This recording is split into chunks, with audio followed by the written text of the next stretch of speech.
Hey, this is John Assaraf, CEO of Neurogym. And on the Dov Baron Show, we're going to discuss why you are going to stay stuck for the rest of your life unless you unlock your brain's hidden power. Stay tuned. Congratulations! You are tuned into Dov Baron's Leadership and Loyalty Show, the #1 podcast for Fortune 500 executives and those who are dedicated to creating a quantum leap in leadership. Your host, Dov Baron, is the founder of FullMontyLeadership.com. He's an executive mentor to leaders like you, a contributing writer for Entrepreneur Magazine, CEO World, and he's been featured on CNN, Fox, CBS, and many other notable sites. Dov Baron is an international business speaker who was named by Inc. magazine as one of the top 100 leadership speakers to hire. Now, over to Dov Baron. Welcome, dear friends, fans, and fellow aficionados of leadership excellence. Thank you for joining us on this episode of Dov Baron's Leadership and Loyalty Tips for Executives, part of the Full Monty interview series. I'm your host, Dov Baron, founder of Full Monty Leadership, and I'm here to assist you tapping into your deep greatness so that you can reach that next level of clarity, focus, purpose, and profit in your business, your life, and your leadership impact. Today, we'll be taking an insider look at the new science to unlock your brain's hidden power. Remember, you can now chat about this episode or any of our episodes on our Facebook page, Dov Baron's Leadership and Loyalty podcast on Facebook. If you're a new listener, new viewer, thank you for joining us. Strap yourself in. We're about to go full Monty. Remember, you can find us on iTunes, Spotify, iHeartRadio, or wherever you tune into podcasts. And we also need your help in staying relevant. So please get yourself over to iTunes, rate, review, and subscribe to the show. When you do, go back to that Facebook page, Dov Baron's Leadership and Loyalty Podcast, and tell us that, and maybe we'll give you a shout out live right here on the show. Remember, you can also catch us on traditional radio stations across the United States every Monday and Thursday, where you'll find us everywhere from Georgia to Philadelphia.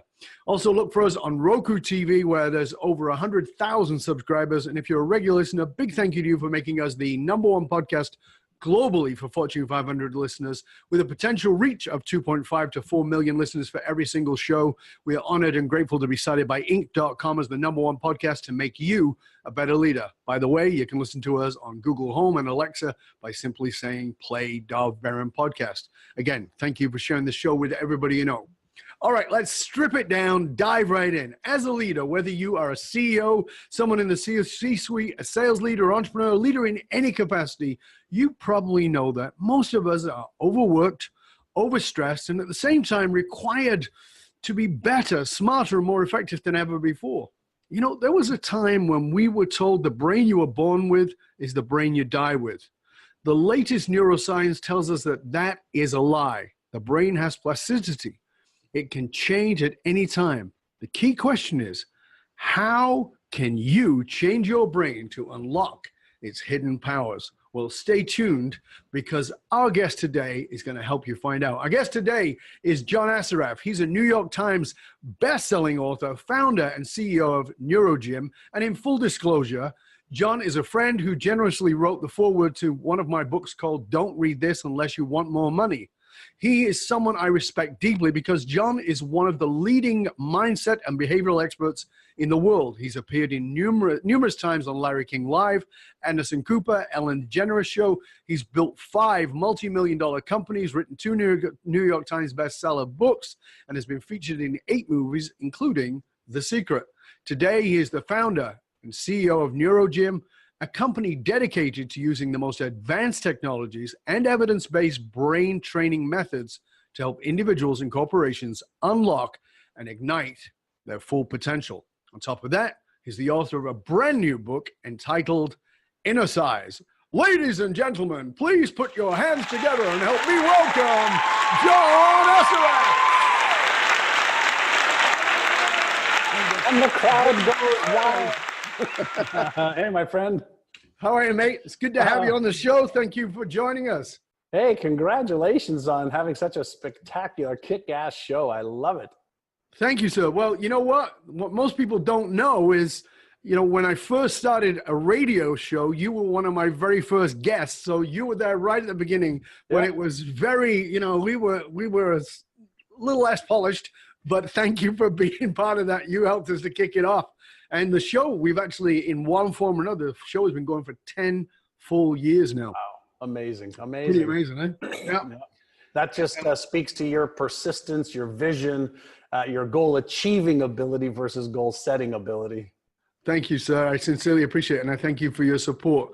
Now, as I said, your new book is called Innercise. We all know what exercise is. So in the simplest form, help our viewers, our listeners know, what is Innercise?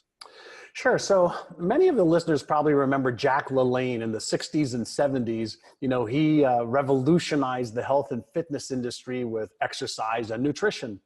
Nobody has revolutionized the brain and the neuromuscles that we have. And so I trademarked a few years ago the word innercise, but I also started to create innersizes to help people strengthen their mindset, strengthen their emotional skills and abilities, so they can let go of the emotional, mental, or strategical obstacles that are in their way by using their brain in new ways that really empower them. And that's what Innercise is all about. Yeah, it's. I think you're right I think that most people nowadays, if they're sort of well read, they understand that the brain is different than the idea of the brain. And what the brain actually is very different than what we had grown up with. Correct. But I think it's really interesting what you're saying there is that we all know the brain is capable of more, but it's kind of like, well, how do I get into that? How do I upgrade it? And one of the things you talk about in the book, which I loved, is upgrading the brain to 2.0. Now, I've not seen that download in the App Store, and I've looked. Well, it's interesting because in the last 20 years, we've really started to get the user's manual for the brain. So in the history of our species, this is the first time that we can actually look inside a live human brain while a human being's under stress, while somebody's using their imagination, while somebody's thinking, while somebody's in a state of absolute terror and fear. And what we've discovered is that there are circuits in the brain that light up. So for example, when we set a goal, when we have a vision for our company, or even our lives, we know that the motivational circuits in the brain activate. We know that the insula and the anterior cingulate activate, and there's certain dynamics that happen in the brain, almost like turning on a car. And so we also know that if you have a lot of motivation and a vision, there's things that can actually demotivate you in a nanosecond that if you don't know how to recognize and release, you're going to have a lot of goals and dreams, but you won't achieve them because you're going to have one foot on the gas and one foot on the brake. So we are able to finally get more of the user's manual for how to activate what I call is the Einstein part of the brain, which is the left prefrontal cortex, and deactivate a bit of the right prefrontal cortex, which is the Frankenstein part of the brain. You know, I know you know, and you and I have backgrounds in the leadership arenas, and one of my central foundations of leadership work that we do is that leadership is personal first. So you have to lead yourself before you can lead anybody else. And I know that you're a great believer in self-leadership. Talk to us a little bit about that in the context of this upgrade to the brain. Sure. So when you give yourself as a human a command, a directive of, I want to achieve this, I want to stop this, start this, the words are really easy. And what's really hard for most people is to follow through to completion. And Absolutely. so the question is why, right? Why? When I was building Remax of Indiana, my real estate company, you know, I built it from a startup to a company that did $4.5 billion a year when I retired and had somebody else run it. But something happened right around, it was 1982. We had reached $1.2 billion in sales and we were stuck. Now, of course, 1.2 billion in sales is a good place to be stuck, but I knew that there was more potential. So I did a little test with 75 of my real estate agents. We had about 1,200 at the time. We did a little test, and we took 75 of our agents who were from all walks of life, male, female, young, old, in real estate for 3 months or in real estate for 25 years. Made no difference. We took 75. Just a complete cross-section. So it's not like these are your top performers or your lowest performers. Right. Okay. We had the criteria for choosing them or being chosen was you have to be committed to working on your inner game, your mindset, and your ability to manage your emotions for 6 months. And we would teach you how to do it. Well, we took those 75 agents, and within 6 months, without teaching them any more skills for selling real estate, listing homes, marketing, or sales, zero, they increased revenue above and beyond what they normally did by $100 million. Wow. And so obviously the inner game really controls the behavior and the results. So guess what I did over the next 4 years? I taught every one of my agents the inner game. And that's how we went from 1.2 billion to 4.5 billion. And the reason I'm so fascinated with this is in my own life. You know, I wasn't supposed to win. I went to grade 11 high school. I was voted most likely to fail in life, but I had one mentor in one lunch, in 1 hour, change my life with a couple of things that he did in one specific question that he asked me that we'll get into whenever you're ready. Right now, let's find out about that. That's fascinating. Yes, because I think that so often, you know, I know we're going to go into this and I look forward to it, but so often, you know, one of the things I say about leadership is impact and influence. And if you have impact and influence on somebody, you are a leader, but it doesn't mean you're a good one. Sometimes the impact and influence is terrible. Yeah. And understanding, as you just said, that one conversation can transform somebody's life. That's what I love about podcasting, is that one conversation they drop in on can transform somebody's life. And so that's why I'm really fascinated to hear this. One conversation, one lunchtime transformed you. Tell us about it.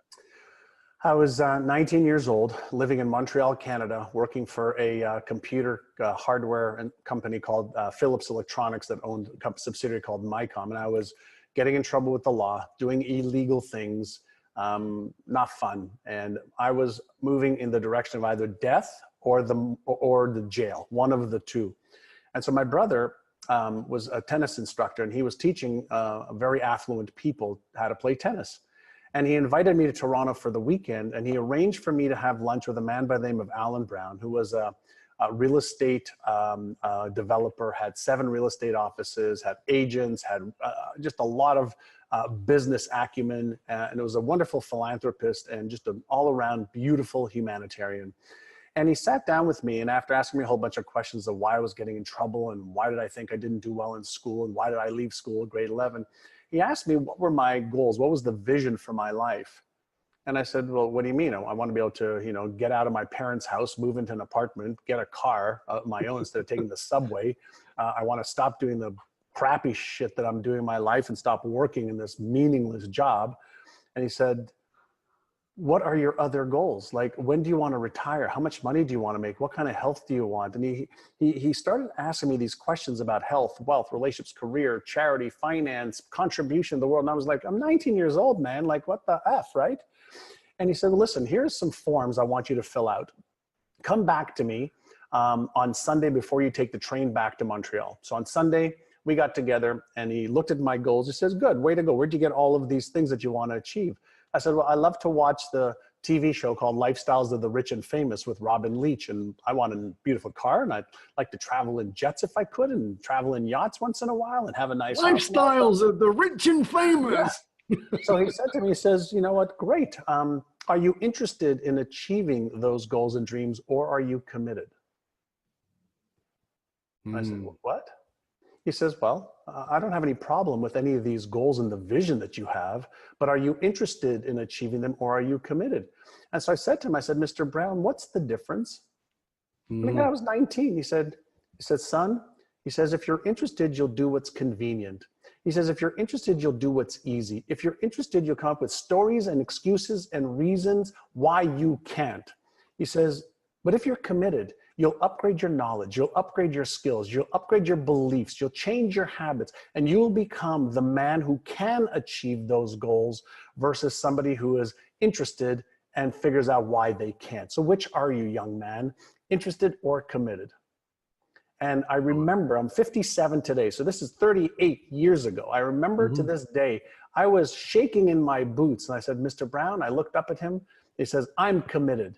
And he reached his hand out to me and he shook my hand. He says, in that case, I'll teach you how to achieve it. Wow. Never met the man before, didn't have to do anything for me, but the one question in one lunch transformed my life. And then he taught me how to think. He taught me how to manage my emotions. He taught me how to change my brain so I could change my life. And everything I wrote on my goals in 1980, May of 1980 this was, became a reality. Phenomenal. Phenomenal. You know, it's so powerful that, again, recognizing that you can have that level of impact on somebody. Yeah. But do you think, I mean, let's just go to it for a minute, because what do you think is the distinction between somebody knowing that they're interested and knowing they're committed? Because, you know, I've actually asked that question, are you interested or committed? And people now know the answer. They know I should say committed. Yeah, but that doesn't mean you are. So Right. what do you think the distinction is about a person knowing, so themselves knowing, you know what, I am committed? How do they get to that? Because people say I'm committed, but then you and I discover as we're working with them a little bit, well, actually what you're actually doing is interested. Yeah. Well, I think there's two things, intrinsic and extrinsic motivation. So if you're the type of person that you have this something, you know, within you that sees a vision that you must achieve, no matter what, you're going to be committed. And so that's a burning desire, something within you. Yes. But then the other side of it, and this is where I was, right? I was sick and fucking tired of having shame and embarrassment of myself. On the outside, you know, everybody thought I was a nice looking kid and I was doing well. Well, I was doing well because I was doing illegal stuff. So I had money in my pocket. But on the inside, I was being eaten alive with low self-esteem and low self-worth and being embarrassed and ashamed of myself. And so I was sick and tired of being sick and tired. And this man offered me hope. He offered me, even I had no idea what he would ask me to do. I had no idea what it really meant to be committed. But I had more belief in him and his ability to guide me and lead me than I ever had in anybody. My father is a lovely, lovely man. I love him dearly. Thank God he's still alive. And at 88, you know, he went to grade 3, drove a taxi for most of his life, never made more than $25,000 a year, didn't know how to level up my game. And so I didn't have, you know, a mentor. I didn't have a coach. I had love. Thank God I had love.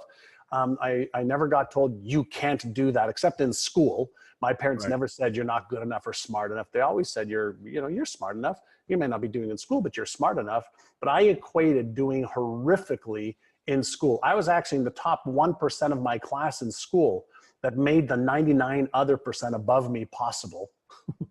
You know, you said something when I asked you for that distinction, it's something that I've talked a lot about, and I think you and I have even talked a little bit about it too, which is years ago, Oprah started this thing around having an aha moment, you know, and I think that it's very likely that people are watching this, listening to our show, and they're going to have aha moments. And I've always said, I don't give a shit about aha moments. I was in the personal development world, you know this, a personal development company for 20 odd years, had led public seminars. And you remember, I sat in your house, we were discussing how frustrated I was with people having aha moments and doing shit, just not doing anything. And I came to the conclusion that aha moments don't mean anything, because you could have sat with that guy and that could have been an aha moment. Yeah.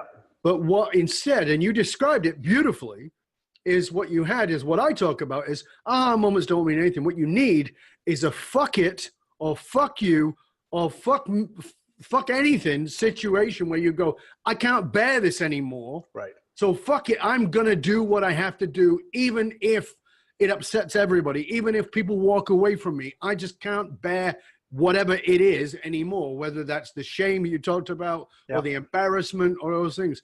And I think that for me, that is always where I find that distinction point is between interested and committed. It's like, you know what? There isn't another option anymore. I can't do this anymore. And it's like you got that. And how beautiful the law of resonance, how beautiful that your fuck it moment aligned with meeting Mr. Brown. Wonderful. Wonderful. Yeah, absolutely. And you know what's interesting is that was the beginning of my education around mindset. And he and I talked every day about the subconscious mind and the patterns that were developed through whatever reasons in my childhood of not feeling I was good enough or smart enough or deserved to achieve the success. I didn't do well in school because I didn't speak. I moved from Israel to Montreal when I was 5 years old. Just when I got out of kindergarten in Israel, my parents moved me to Montreal. Then I had to learn 2 new languages, and I was 2 years behind for the first 7 years of school, and so I just felt like I wasn't smart because I equated, and teachers equated, and my parents equated how well you do in school with whether you're smart or not. I failed English. Math to me, other than multiplication, addition, division, was hieroglyphics to me. When we got into algebra and calculus and trigonometry, I was like, you might as well have been talking to me in Chinese or Russian because I had no understanding of it. So I sat there, looked at the ceilings, bugged the other kids, go spend some more time in the principal's office.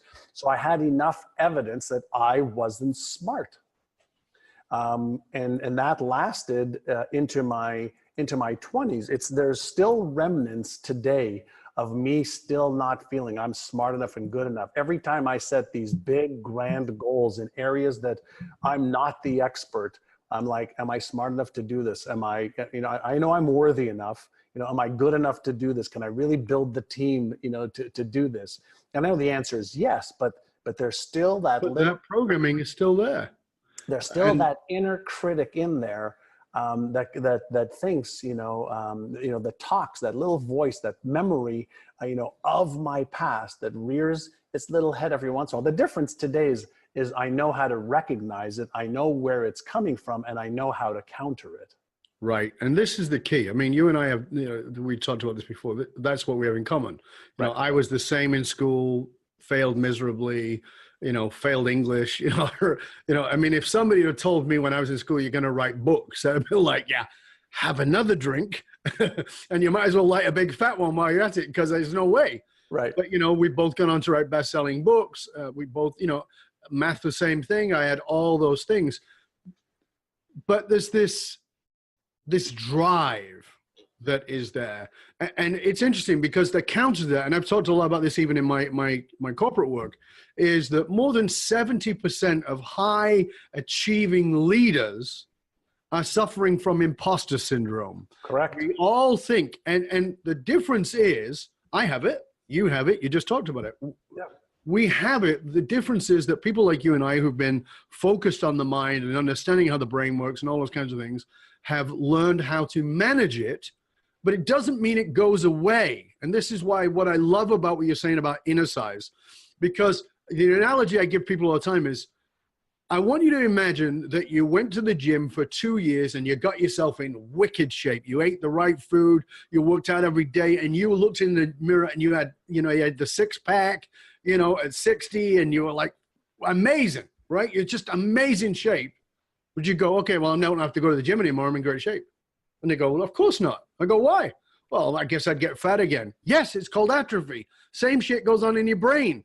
Right. So this is what I love about inner size, is this understanding that the flabby thoughts, and I'm going to use those, the flabby thoughts, the flabby belief systems about not being good enough, about being shitty, about not being smart enough, whatever that nonsense is, that's the flab, will come back if you don't do your exercise. And that's what I love about the inner size, is that it's like, oh, this came up, now I got to do my exercises. That's right. I like that it's not the magic bullet, it's the understanding that you are in control of this. It is self-leadership. That's right. And what I did, we have over 100,000 clients using our brain training programs. I actually developed not just the written material for the innersizes, I actually created the audio brain training innersizes to do it with people. And our clients are, just shattering their personal best results in finance and business and health and relationships, because they're keeping their brain sharp and young, and they're actually activating and reinforcing new muscles, stronger muscles, versus the flabby ones that I love. I'm gonna borrow that. That's okay. You can. What most people don't understand with the brain is that whatever pattern we have in our 30s, 40s, 50s, 60s, we're going to keep reinforcing it just because that's the way the brain works. We don't change a brain pattern just because we do something once or 3 times or 5 times. We use conscious effort. Here's something that just about everybody who's aware, of dieting on this podcast will agree with. Are you, or do you know somebody who's lost weight and gained it back? Of course, everybody knows that. Everybody knows. The question is why. We have the most advanced technology in the world we've ever had. We have the most advanced understanding of biology, of mechanics in the body. We understand food better than ever before. We know what vitamins, minerals, we know everything. So how is it in this day and age we can have all of the how-to, and people go on diets, they lose weight, they gain it back? 99% is the number, by the way. And the answer, because they don't understand the brain's set points for keeping you at your comfort zone and reinforcing that. And even when we override something for a week or 2 or 3, all the latest research is showing now it takes 66 days to 365 days to change a neural pattern so that it becomes part of your natural habitual way of being. Not 21 days like you and I were taught back in the day. It's 66 to 365. So we tell all of our clients, if you want to change, leadership behavior, you want to change thinking behavior, you want to change, emotional control, 100 days is your minimum that you put yourself on, or your team on, retraining their brains and their knowledge, skills, emotions, etc., so that it actually sticks and that becomes their new way of being, versus using willpower and persistence, which gets us going, but it doesn't keep us going. Yeah, you're absolutely right. Yeah. Now, one of the things you sort of touched in on earlier, and I want to come back to it, is that you start chapter 7 of the new book, Inner Size, with one of my favorite quotes of all time by Joseph Campbell. And that is, "The cave you most fear to enter contains the greatest treasure." I love that quote. I use it all the time. And I'm always asking people to step into their fear, into the place that they're afraid to go to. And you start that chapter by telling a personal story of fear. Let's talk a little bit about fear, because you look at turning that fear into fuel with your technology, with your exercise, inner size, etc. Walk us through a little bit about that, because I think fear is so unconscious. Fear is so, you're fine and then you're not, right? And it's like, and there's a reason for that. Of course. So let's understand fear first, and understand that, number one, it's one of your greatest, most powerful, amazing parts of your brain.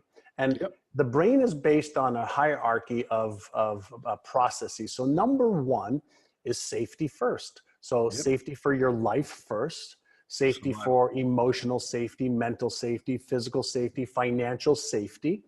And so anything in your history, and maybe even genetically, that has the real or potential opportunity to harm you and cause pain, not just financial pain, but physical, mental, emotional pain, activates the amygdala in the brain, an emotional response center in the brain that triggers the fear center in the brain and releases cortisol, epinephrine, and norepinephrine. That's the mechanics of it. Now, why is this important?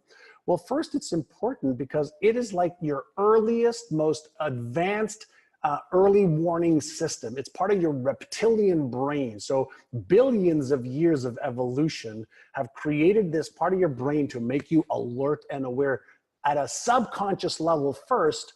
The signal is then activated, which causes a feeling, and the feeling is what most people don't like. Feeling is conscious awareness of what is happening in and throughout the body as a result of the release of those neurochemicals. So when we have a fear of failure in the subconscious mind, when we have a fear of succeeding and then failing, when we have a fear of the stock market crashing again, or borrowing money and not being able to pay it back, or going across the room and asking a girl or a guy, if they'd like to have a drink or a dance, or when we are thinking about getting on stage and, oh my God, we're petrified of being embarrassed, ashamed, ridiculed, or judged. These are all subconscious triggers because of something happening in our memory bank that's activated the neurochemicals of fear that shuts down the motivational center in the brain. That's the mechanic of what's happening. There are 50 different types of fears. And when these fears rear their beautiful head, most people put the brake on and go, stop, oh my God. Instead of going, okay, there's a signal. I want you, if you just imagine you're driving down the street in your beautiful car, and the light pops up on your dash. You don't take a hammer and hit the light. You say, what the fuck's the light going? Is that a light in the engine? Is it in the trunk? Is it in the tire? Like, what's the light going for? Right? So you don't hit it. You don't like shut it down. You don't pour, alcohol on it. You don't drug it so that the light goes off. It's a signal for you to pay attention. Right. Fear is a signal. And there can be a moment of observation before reaction. That's a skill you can learn. Right. And so one of the first innersizes that I teach is called Take 6, Calm the Circuits. So when you feel doubtful, when you feel fear, when you feel anxious, when you feel stress, when you feel like something's off, it's a signal. So if you did this 2 simple innersizes that are the first 2 innersizes we teach out of about 25, innercise, take 6, calm the circuits is as soon as you feel it or you have negative thought patterns that are activated by the subconscious, take 6 deep breaths in through your nose, out through your mouth. And the key here is when you're breathing out through your mouth, breathe it out like you're breathing out through a straw. Now, why does that work? Number one, when we're in the fight or flight modality, our breathing actually contracts. Our blood pressure elevates. Our skin response to that is all around the stress response of the brain. So if we start to breathe, it actually deactivates the stress response center in the brain. It takes 60 seconds to do that. That means that within 60 seconds, the neurochemistry of fear actually dissipates. It's actually 90 seconds it takes for it to get through the bloodstream. And then it has you focusing on your breath. So you are not focusing on that which is happening external to you or internal to you.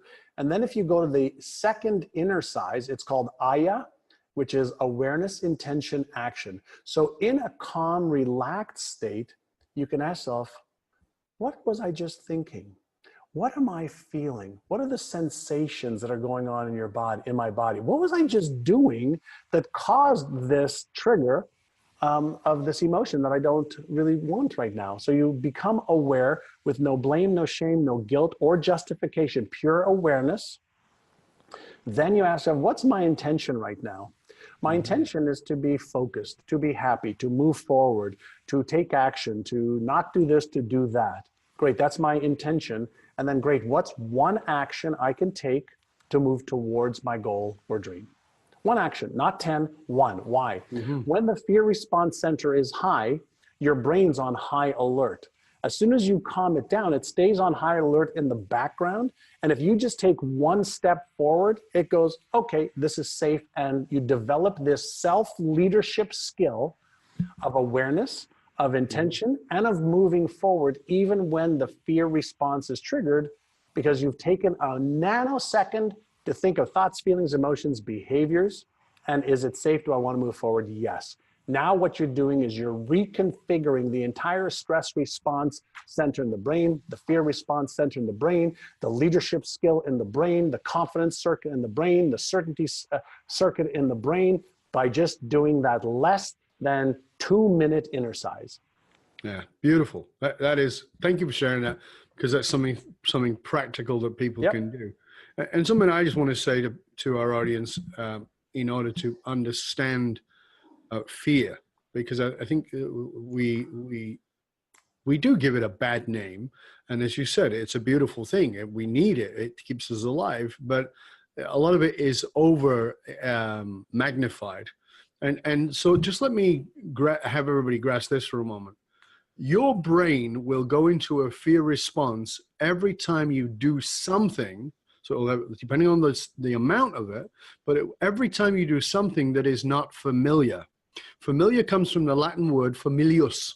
Familius means as the family. So it's what you grew up with is what you became normal, and therefore what is familiar. Anytime you do something that's unfamiliar, you're going to have a fear response. Why? And I'll tell you why. Whatever age you are right now, you can answer that question to yourself. Whatever age you are right now, the fear responses you've built, that have been built for you, that have supplemented you over that time, have allowed you to be alive.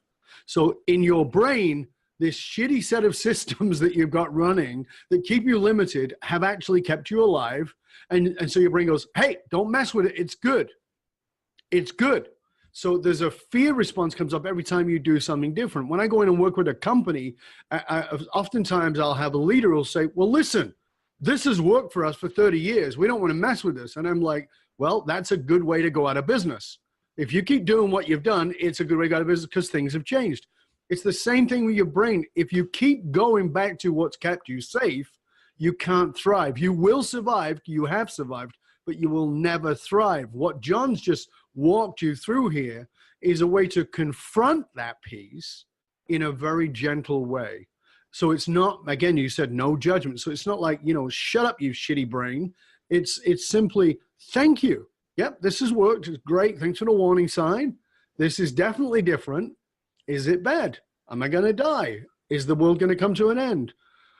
Can I just come back to my breath? And I just love it because it's simple, it's mindful, and it's non-threatening. Yeah. Beautiful. There's a couple other pieces to it, and that is when you do that process, now you can turn the fear into your fuel in a couple of different ways. One is through the confidence that you are more in control. Mm-hmm. And then two, because that neurochemistry of, adrenaline's already in your blood, you can actually move forward with total confidence and certainty and focus. The one thing that fear also allows us to do is hyper focus. It shuts down all other possibilities for a temporary amount of time. Sucks blood away from the left prefrontal cortex, the thinking part of the brain, into that Frankenstein part of the brain. But as soon as you do that exercise, innercise 1, innercise 2, it shifts the blood flow back to the thinking brain, and you're still in a hyper-focused state. And that is how you turn fear into fuel. Fabulous stuff. I mean, we just got to get the brain off autopilot, and so much of what we do is on autopilot, right? Well, yeah, 95 to 98% is autopilot, and it's part of something called the default mode network. And so there's a part of the brain called the striatum that develops all of our habits. And those habits then automatically run in the background. Like, if you're using your computer right now, or your cell phone, or however you're listening right now, all of the stuff that's working in the background, so you could do what you're doing easily right now, you're not concerned with it because all of the processes have been automated. Well, our brain's number 2 priority is efficiency. And so safety first, efficiency second. And so it does not want to spend more time and more energy and resources than necessary. So it has figured out a way to take whatever you have done repetitively and whatever you have heard, read, seen, or experienced that has caused pain or suffering to anybody, you have a memory of that in the trillions of networks in your brain. And that network works faster than any computer in the known universe. With parallel processing at the cellular level. And so it's not going to allow you to stop fear for good because it's there for your safety. But you have to remember that the trillions of thoughts and ideas that you have in your memory bank, they're not the truth. They're just bits of information that have been gathered just in case for the survival of you. That's it. So let's take that into what I think is often very misunderstood, which is discipline.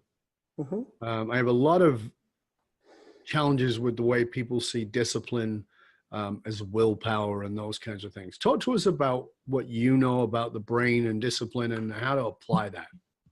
Yes, I'm going to give you an answer that may have you smile. And that is every human being is 100% disciplined to their current set of behaviors, beliefs, and emotional patterns. 100%. Now, some patterns are constructive and inspiring. Some are destructive and expiring you. And so first and foremost, one person doesn't have more discipline than another. Yep, now, you and I agree wholeheartedly. Are some people's discipline muscle bigger? Yeah, if we look at discipline like I do, and I talk about in the book, as a neuromuscle, can I build my discipline muscle? And the answer is 100% unequivocally yes. So the question is, how do I do it so that it's easy to do? One of the biggest mistakes most people make when they're looking to develop discipline is they say to themselves, okay, I want to run a marathon. I'm going to start, doing 30 minutes to an hour today. And I'm going to do that every day until the marathon. And that's the worst way you can ever, develop discipline, because you're going to use willpower and persistence and your motivational brain to get started. But if you don't follow through for a week, 2 weeks, 5 weeks, 10 weeks, etc., chances are you're going to give up. So what's an easy way to develop discipline? Start with a unit of one push-up, one sit-up, one paragraph, one more glass of water, one less of this. You start off small, because anytime you make any decisions, positive to start something or to stop something that's disempowering you, what most people don't understand is any major variation in the brain trips up the circuitry in the brain to say, what's happening right now? There's change going on. And it observes and feels like change in either direction activates the stress response center in the brain. If you just think of how a thermostat works, there's a cybernetic mechanism in the thermostat that picks up a deviation in the temperature in any room. Your brain picks up a deviation in nanoseconds either way. And so when it sees a little deviation, it goes, okay, this isn't that bad. But when it sees a big deviation for a day, for 3 days, for 5 days, for 7 days, it triggers the cybernetic mechanism called a psycho-cybernetic mechanism in the brain. And then you start to rationalize your way out of what you were doing. So what's the definition of rationalization? You start talking to yourself, telling yourself, rationalize. Do I really want to do this? It's hard. It's too early. It's too late. I'm not really, this is not, I'm going to just take today off. Let me just eat this, a couple slices of pizza. And so when you understand this is what the brain does, that's just the way it works. You're not going to change how it works. So you better learn how it works so you work it better. And so when we start to rationalize, and then the emotions that follow to regulate you back into your comfort zone, most people will quit. And so why not start off small? So I have a goal. I think you and I talked about this last week or the week before. I'm 57. I've never had a six-pack in my life. And one of my goals is to have a six-pack by 60. And so I started last year, but I actually really started many years ago. I weigh 192 right now. I was 238 pounds when I started this journey to first get healthy before my 50th birthday. And I got down to like 205. Then I got down to 198, then 195. And I've just been slow and steady, created the habit. And I do, maybe 3 to 4 minutes of sit-ups, and crunches and ab work a day right now. And so for me, the habit is more important than the intensity at first. The habit. So stop, because I want everybody to hear that again, because that for me is what makes people forget. They don't realize this. And you just said it so succinctly, so beautifully, that everybody needs to stop for a minute and just take this in. Go ahead again, please. The habit is more important than the intensity at first. So if you want to run a marathon, but you feel unmotivated right now, just take your running shoes, put them in front of your bed, and just look at them and put them on for 1 week. Take them back off, go have your coffee and tea. Then after you put them on, go for a 1-minute walk, but do it every day. And then after you've got the habit of a 1-minute walk, jog a little bit when you feel like it. And then after you got that, and it doesn't make a difference if it's 1 minute or 3 minutes or 10 minutes. If you develop the habit will then develop you. And so this is the thing. Yeah, this is the thing that's really, really critical for anybody who's a leader. We talked about, self-leadership first. Let me show myself that I can give myself a goal and then set the small little incremental, consistent, repetitive pathway to do that, so that first I build the self-trust. See, here's what most people don't understand. The amount of times you've set yourself, I'm going to do something, and you start and fail, creates a lack of trust within yourself. And when you have a lack of trust within yourself, then you have something called disappointment avoidance. What is that? Well, it's one of the biggest fears nobody talks about. So we would prefer not to start again than start and disappoint myself, my friends, my mother, my father, my sister, my brother, my wife, my husband. So we avoid disappointing because in the brain, doing that is a recipe for what? Pain, because I'm going to be embarrassed or ashamed. So it just says, let's not even start. So we prefer to master disappointment, avoidance versus mastering our habits and our goals. And that is just something you need to really just think about. So if you've had a challenging time in the past leading yourself, I want you to just take one little thing. Fuck the big things. Teach yourself one little thing that you're going to do every day for 100 days. I don't care if it's like a pinky curl. Just do 5 of these. 1, 2, 3, 4, 5. Great, I did it. Awesome. That little act affects your confidence. That little act of following through says to your brain, oh, I guess you're going to follow through on what you say you're going to. Okay, I'm going to make that a default program for you so that you are the type of person that gives himself or herself a goal and a command and follows through. How would your life change? How would your business change if you believed I follow through to completion no matter what? Right. It's fabulous. And the only thing I would add to that, because that is beautiful, is to make sure that you also hit the part of the brain that loves reward, the reward center. So one of the things around that is if you do your 5 pinky curls, write it down. Sure. A very good friend of mine, Mark Levy, who wrote a book on how to be a genius, who is a genius. And one of the things he says is every day he writes down every success and he goes, believe me, they're not big. He goes, I emptied the kitty litter. It goes in the successes. Smart.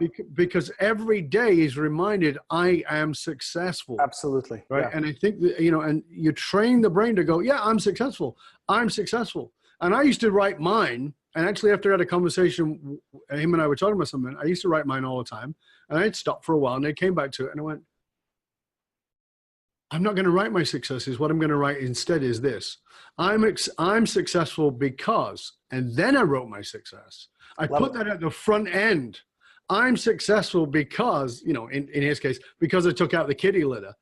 I'm successful because, and then when you get, and so instead of reading, I took out the kitty litter, I washed the car. I'm successful because I took out the kitty litter. I'm successful. And after you've got a pile of those, it's very hard for your brain to ignore it because the ego mind wants to discipline. No, you're not successful. You emptied kitty litter. Who cares? But if you're reading, I'm successful because, that hits that reward center of the brain. As you know, the neurochemistry fires off and you start to feel like, yeah, I'm the shit. I put my runners on today. Exactly. And here's a little bit of research for you. When you say, John, you are successful because, or Dove, you are successful because, opposed to I am, it actually activates another part of the brain also. So that's very using accurate. Your own name. Use your own. John, you are successful because. And even if you write it down, and let me add one more piece to it. So that actually does activate the motivational center of your brain. And then if you share it with somebody else, you actually activate the oxytocin release in the brain. That's the bonding chemical in the brain. So now you have the behavior for reinforcement, you have the motivation, and you have the oxytocin. Now you have a trifecta of neurochemistry to reinforce I am successful because, all of these because. So I love that. And with your permission, I'll teach it to my students today. Fantastic. Yeah, I think that's a great idea. And it's so simple and it's so powerful. And I know that there are places where I have struggled and just coming back to writing my successes down was helpful. But once I learned that piece around putting it in front because, right? Because we know the brain works very well with because. Yep. And the reason I like I am, so I would frame it and say, Dove, I am successful because. The reason is I like the I am is this. Moshe Rabbeinu, when Moses said to God, who are you? God said, I am that I am. Not Popeye, I am that I am. When we say I am lazy, we are creating. We are a creative force. We are the divine force in action. I am something. So if you're saying something, I am shitty, I am fat, I am ugly, I'm stupid, then you are using the creative force of your being to manifest that. When you say, Dove, I am successful because, then you've got all those different neurocenters firing off, including using divine energy. It's a very powerful skill. You got it. Yeah, fantastic. John, you know, you were kind and I think my gardener, I think, is here. Can you give me one quick second? Sorry about that. So you were kind and you shared about, you know, that little voice that comes up. And one of the things I'm constantly saying to leaders is there is no there, and that smart people are always working on themselves. What is something you used to do, something you probably thought was a good thing that you did that was actually blocking you from the level of success that you actually wanted to achieve? Everything. I would do everything. Can we narrow it down from everything? Well, listen, as I was building my first company back, 32 years ago or whatever, I was taught, for whatever reason, if you want it done right, do it yourself. So I tried to do it myself. Even the shit I wasn't good at, I tried to do it myself. And I would spend countless hours feeling that I wasn't good enough or smart enough. I was reinforcing the stuff that I didn't want to believe anymore. And I don't know if it was, I don't know how many years ago somebody shared with me, if you ask I think it was Albert Einstein says, if you ask a fish to climb a tree, it will always feel stupid. Exactly. Right. And so trying to do everything and being afraid to ask for help. I felt asking for help was a weakness, that it exposed how I'm not good enough or smart enough. And now I realize, holy shit, the faster I can ask for help, there are people, one of my mentors, actually, you just reminded me of something. The same mentor, Alan Brown, said to me, says, hire people who play at things you have to work at. Ooh, that's a lovely line. Yeah, hire people who play at things you have to work at. And I modified it over the years to hire, barter, defer payment with people who play at things you have to work at. So you have 4 options, because not everybody needs money. So you can hire somebody, you can hire interns, you can trade this for that. You could partner with people. You do this, I'll do that. And so get resourceful. But I got really good at being a master delegator and being 100% honest with what I'm really, really, really good at. And I want to do more of that. Sure. The founder of Remax, Dave Lineker, said to me when I was in my 20s, he said, you don't want to strengthen your weaknesses. You want to strengthen your strengths and manage your weaknesses.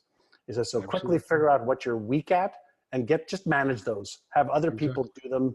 Get processes, technology, whatever the case is. So that was one of the things for me. That's fabulous. like, we said in the intro, you're very well known. You've got best-selling books. You've been in movies. You've been on TV and famous interviews. You've got your neuro gym, etc. What is something you think that people don't know about you? What is something that people might be surprised to know about you that they would not assume about John Assaraf? That I'm still insecure in how, the intelligence that I need in order to achieve my goals, that I still have self-doubt, that I still have, fears. I still have all of the normal, internal, I don't know even what to call them, internal processes that everybody else has. Everybody sees, the author, the successful business guy, Persona. they see the outside mask, that I have on, and they don't see the internal dialogue that goes on in my head. They don't see the work ethic of every day being relentless at my craft, at getting better and managing my mindset and emotions and strategies and tactics, and relentlessly pursuing them to better myself so that I can serve more. It's a relentless pursuit, and it's not something that I was dropped on top of. I still have fears of not being good enough or smart enough for the bigger goals and dreams that I'm now pursuing than I ever have before. The book that I just wrote, do you mind if I just show it? Innersize, took me 2 years to write because it says the new science to unlock your brain's hidden power. And so I had these fears of academia reading my book and going, that's not real science. You're not a neuroscientist. You're not a neuropsychologist. You don't know what the fuck you're talking about. I had this, oh my God, I'm going to be embarrassed in front of the world. And if you looked on Amazon right now, the top 10 reviews are from world famous neuroscientists, neuropsychologists saying, wow, you took a complex topic like neuroscience, you made it easy for people to understand and use. And so I'm like, but it took me 2 years to write this book because of the fear, not because I didn't have the stuff in here. I was like petrified of what the world will say back to me. And so I had to make sure the science was right. So it leveled up my game. It took me a year longer than I wanted to, but I just made progress every quarter, not every day, because some days I don't want to write. No, I don't want to research. No. This is too difficult. This is too hard. The self-talk bullshit that I was listening to in my own head, I had to just, day by day, week by week, work through it. And now I'm on the other side of that. It's like, yeah, one more thing that, that I conquered in my own fears and self-esteem.